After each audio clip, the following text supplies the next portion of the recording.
名誉革命の背景、イギリスの政治状況と国民の不満。1688年の名誉革命は、イギリス国内の深刻な政治状況と国民の不満から火がつきました。国民は自由と宗教の権利を強く求めていたんです。当時のイギリスはカトリック王ジェームズ2世の統治下にありました。彼の政策はカトリック教徒への優遇を進めるもので、プロテスタント多数の国民は宗教的な圧迫感を強く感じていました。また、絶対王政を強める王の動きに、議会や民衆は自由を奪われることへの恐れを抱えていたのです。例えば、ジェームズ2世は反対派の声を抑えるために裁判官を解任し、自分に忠実な人物を配置するなど、権力の集中を進めました。これにより、国民の間には王への不信感が募り、政治的不安が高まっていたんですよ。このような政治的、宗教的な不満が積み重なり、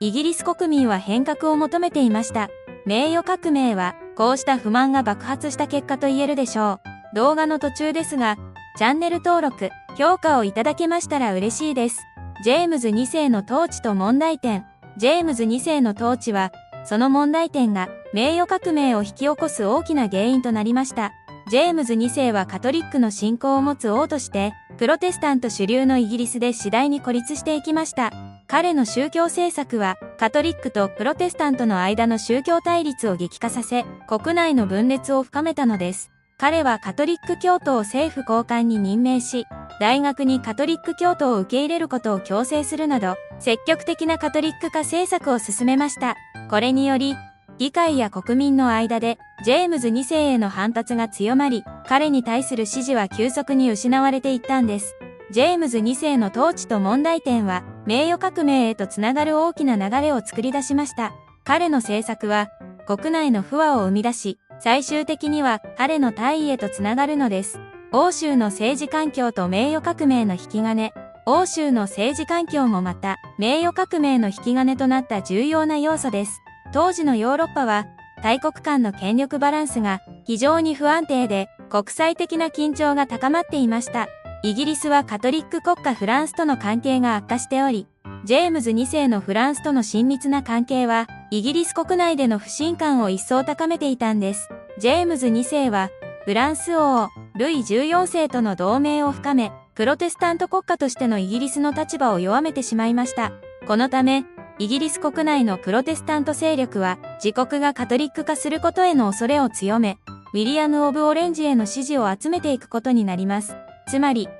欧州の政治環境は、イギリス国内の不安定さを増幅させ、名誉革命のきっかけを提供しました。これがイギリスだけでなく、ヨーロッパ全体の歴史にも影響を与える大きな転換点となったのです。名誉革命の過程、ウィリアム3世の侵攻とジェームズ2世の逃亡。1688年、ウィリアム3世のイングランド侵攻は、名誉革命のクライマックスでした。この出来事は、ジェームズ2世の逃亡につながり、権力の平和的移行の道を開きました。ウィリアム3世は、ネーデルラント連邦共和国現在のオランダの統治者であり、プロテスタントの強力な支持者でした。彼のイングランド侵攻は、ジェームズ2世に対する不満を持つ多くのイギリス人に支持されました。ウィリアムの到来は、抵抗よりも迎撃の形をとり、ジェームズ2世は、軍の支持を失いました。ウィリアム3世は、イングランドへの侵攻を成功させ、ジェームズ2世は逃亡を選びました。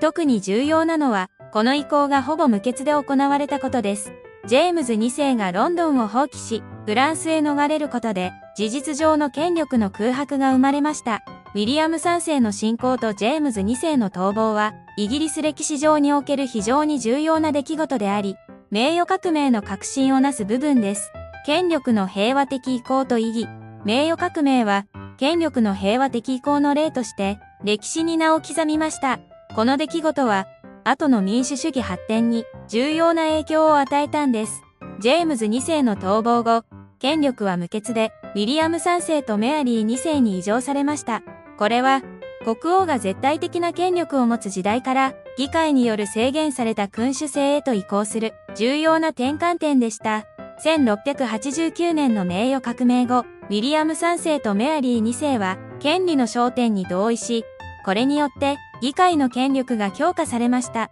この焦点は、今日の民主主義の基礎ともいえる法律で、王権を制限し、市民の権利を保障する内容を盛り込んでいます。この権力の平和的移行と、その後の政治制度の変化は、名誉革命が持つ最も重要な意義の一つです。これは、王権の制約と議会民主主義の発展への大きな一歩でした。革命後の政治的変化と影響。名誉革命後のイギリスでは、政治的な変化が数多く生じ、これが後のイギリス、さらには世界の歴史に大きな影響を及ぼしました。名誉革命は、イギリスの政治システムにおいて、憲法的君主制を確立しました。これにより、議会の権限が拡大し、法の支配が強化されることになったのです。例えば、議会は税金の徴収や国の支出を承認する権限を得ました。また、政府に対する議会の監督権が確立され、民衆の代表としての役割が強化されました。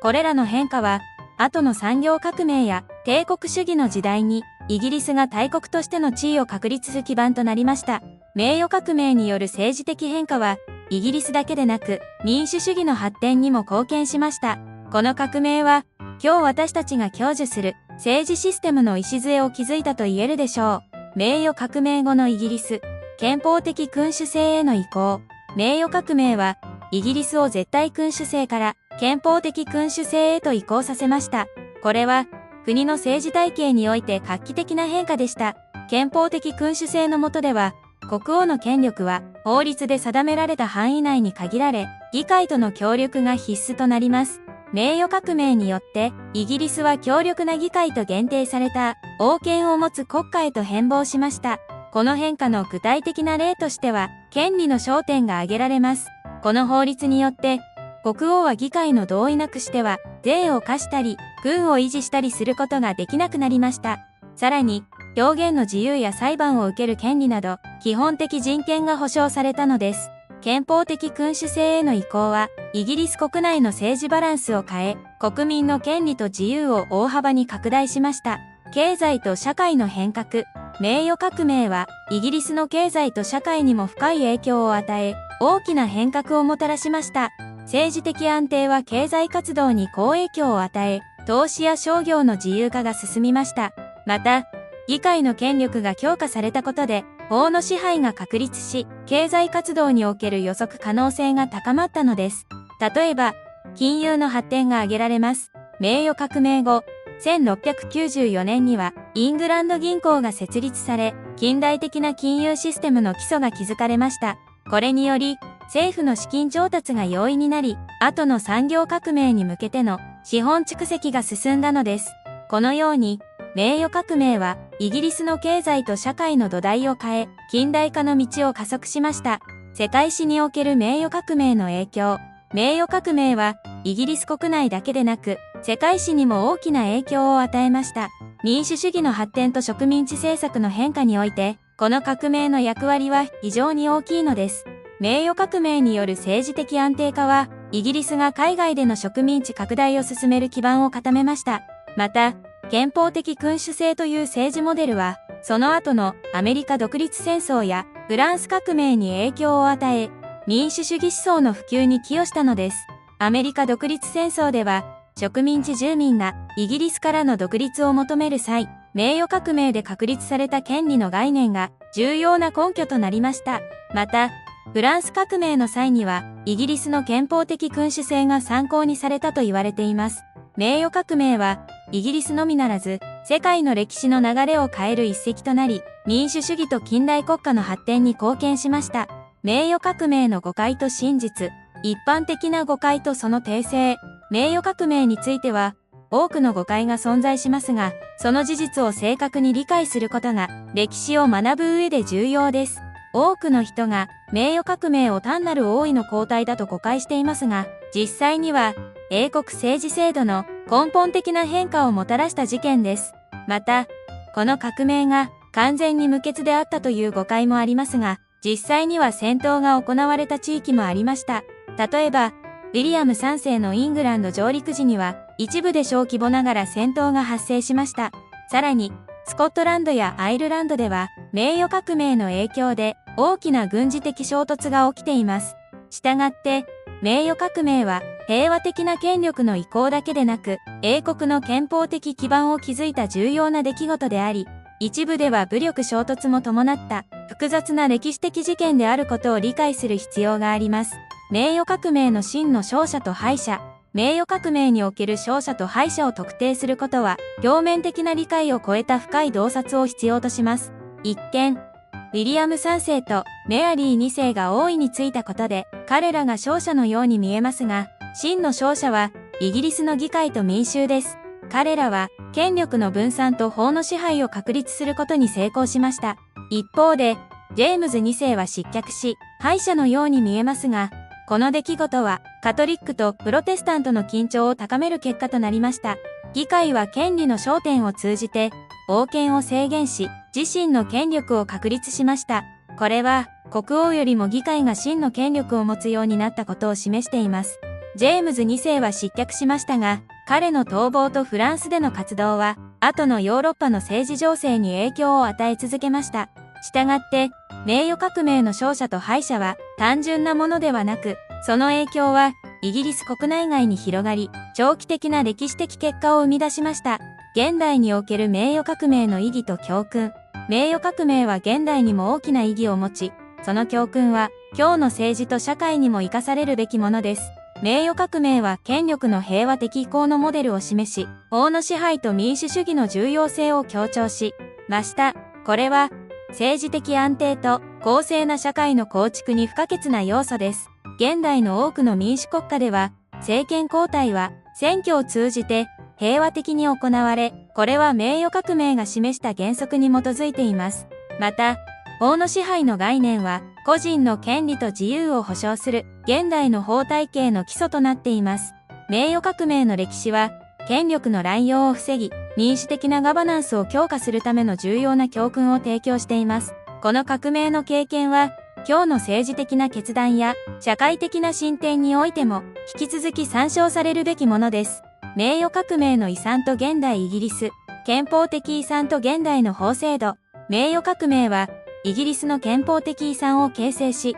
現代の法制度に深い影響を与えています。この革命により確立された法の原則は、後の法制度の発展において基礎となりました。特に権利の焦点は、現代の法律における個人の自由と権利の保護の前提となっています。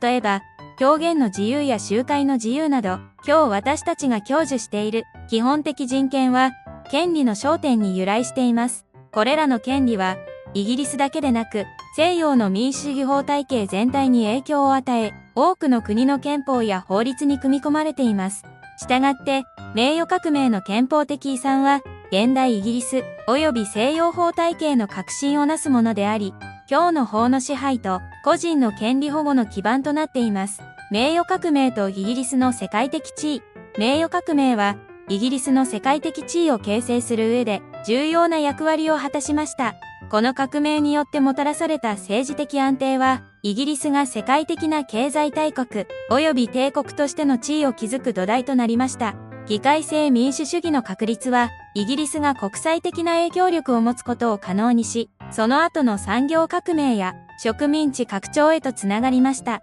名誉革命後、イギリスは、法の支配と議会の権威を背景にして、海外での商業活動や植民地統治を積極的に展開しました。この過程で、イギリスは世界の貿易と政治における主導的な役割を果たすようになり、19世紀には太陽の沈まない帝国と呼ばれるまでになったのです。名誉革命は、イギリスの国際的な地位を築く上で基盤となる重要な出来事であり、その影響は今日に至るまで続いています。名誉革命が残したものと現代社会への影響。名誉革命が残したものは、現代社会における民主主義、法の支配、個人の自由といった価値に深く根ざしています。名誉革命は、政治権力の制約とバランス、法による統治という原則を確立しました。これらは、現代の民主主義国家で共有されている基本的な価値観であり、私たちの社会の運営原則となっています。現代のイギリスだけでなく、